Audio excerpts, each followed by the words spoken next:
ki khubor ka Batisi TV lawan rashapi da ka Orange Nissan Loom so pho near Fire Brigade Shillong. Admissions are open at BDW International School. Enroll now. Ki noilam jong ka Voice of the People Party hapok ka jingelam jong Presiden uba Arden mila basayomwan kila Ïakynduh ya menteri rang ba ka jelau kondat kongkal sangma ban penpaw ya ka jing persya halor ka jing penbena bala penbi da Sorkar jela ka bakhangi ki Nonghikai school bat college bat ban long ki nong kit kam bat ki nong trei jong ki seng san perthei bat haki kam shnong kam thau ha ka jing ekran bagila pathai kubor ba Arden lo yathu ba ka sengkel IT da ka jing tho a menteri rang ba ban dawa badai ban pendam no mardor ya kini ka jing penbena namar ba kamlong satya ka ba syong nong rem kat kum ka an 19 of the Indian Constitution guarantees to each and every Indian citizens the right to freedom of speech and expression, to assemble peacefully and without arms, and the right to form association or union.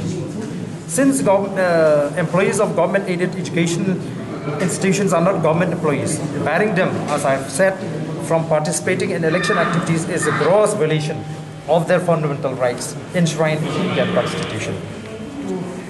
Push us back to the Stone Age era. That is why we mention here that this is a regressive step that the government has taken by issuing this notification. And you see, by giving this kind of notification, the government is deprived the state, is deprived the state of good leaders and good policy makers. Statement of the Chief Minister, the government feels that the educationists should concentrate more in education. But we have argued with the government that we cannot improve education by barring lecturers, professors to participate in politics. You see, as a party, we see that this is only a knee-jerk reaction. We are sure that the government, through its intelligence input, have received information that many more lecturers and professors are in the process of enrolling themselves with our party. So that is why the government is coming with this kind of notification to prevent and to stop this trend. Coming up with this kind of notification, preventing the intellectuals, educated, who can qualified people, who can contribute immensely to the benefit of the state, is very unfortunate. In fact, the government should encourage teachers, to actively participate in politics, because we need intellectual people to govern the state. We need people with vision. We need people with vast knowledge. So we will get these type of people from the teaching community. Asking the teaching community not to participate in politics is very unfortunate.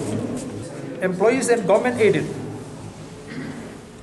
any institution, if it is government aided, according to this ruling, they cannot be considered as government employees. It was, what an irony. What an irony.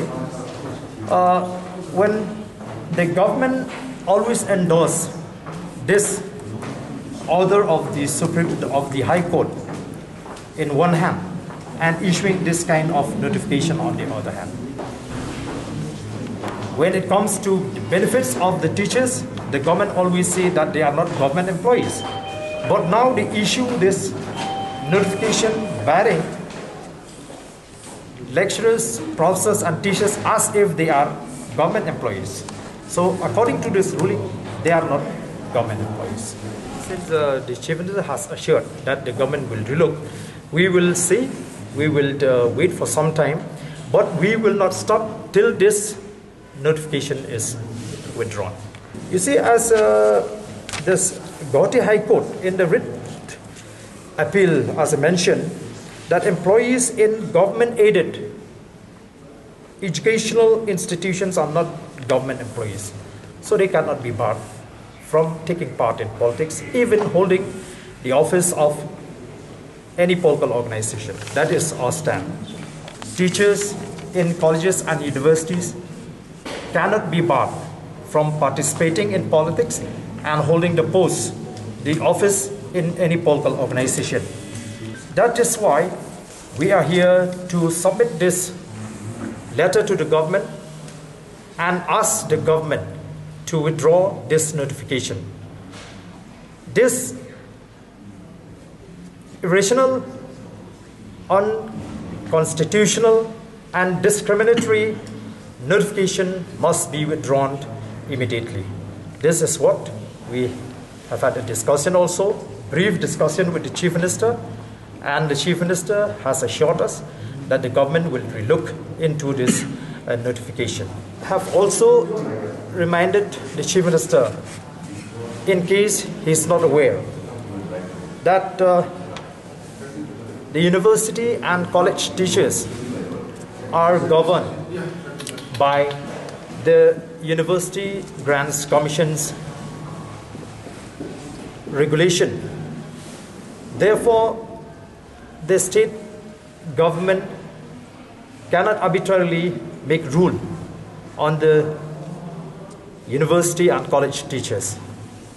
And we have also mentioned in this letter that on the 18/7/2018, the UGC notified White number F1-2/2017 EC/PS in bracket, the University Grants Commission minimum qualifications for appointments of teachers and other academic staff in universities and colleges, and other measures for the maintenance of standards in higher education regulation 2018.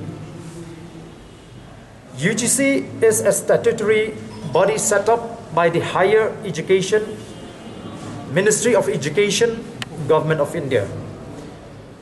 Therefore, it is a commission set up by the Government of India. So the state government, as we know, when there is a conflict between the central and state law, always the central law prevails. So therefore, the step taken by the government is very much unconstitutional. And we have also made mention here that in May 2019, the UGC made a decision that those teachers in universities and colleges who are elected as members of parliament or members of state legislature can continue their teaching duties while at the same time execute the functions as MPs and MLAs without the necessity of taking any kind of leave if they so desire. Paragraph 17.0 of the 2018 regulation deals with the Code of Professional Ethics of Teachers, and at serial 4 of subpara 7 of this paragraph states that teachers should perform the duties of citizenships, participate in community activities, and shoulder responsibilities of public offices. So, moreover, it has been well established by the Division Bench of the Guwahati High Court in writ appeal number 14 of 2001, dated 7th December 2005, that employees in government-aided educational institutions are not government employees. Okay, we want to inform you that we have just handed over the letter to the Chief Minister in connection with the notification issued by the government barring teachers, lecturers, professors for holding office of any political organization and local bodies. As a party, we have expressed our shock, dismay, and anguish against the decision of the government to bar teachers, lecturers, and professors from holding office of political organization and local bodies. We have reminded the Chief Minister about the constructive and active role of members of the teaching community, especially in the preceding years of statehood and also during the Hill State movement. They have contributed and have made an immense contribution to the overall and growth of the state. And the state have produced many stalwarts from the teaching fraternity. That includes Professor G.G. Swell, who was instrumental in the establishment of NEHU, Professor Martin Narayan Majau, who is an architect of the Meghalaya Transfer of Land Regulation Act 1971, which is one of the finest legislation in the state. Professor R.S. Lingdo, the first Speaker of Meghalaya Legislative Assembly, Professor Alexander Wajri, Professor Korbar Singh, Professor B. Packham, Dr. B.R. Kharluki, Professor P.G. Mavning, and others.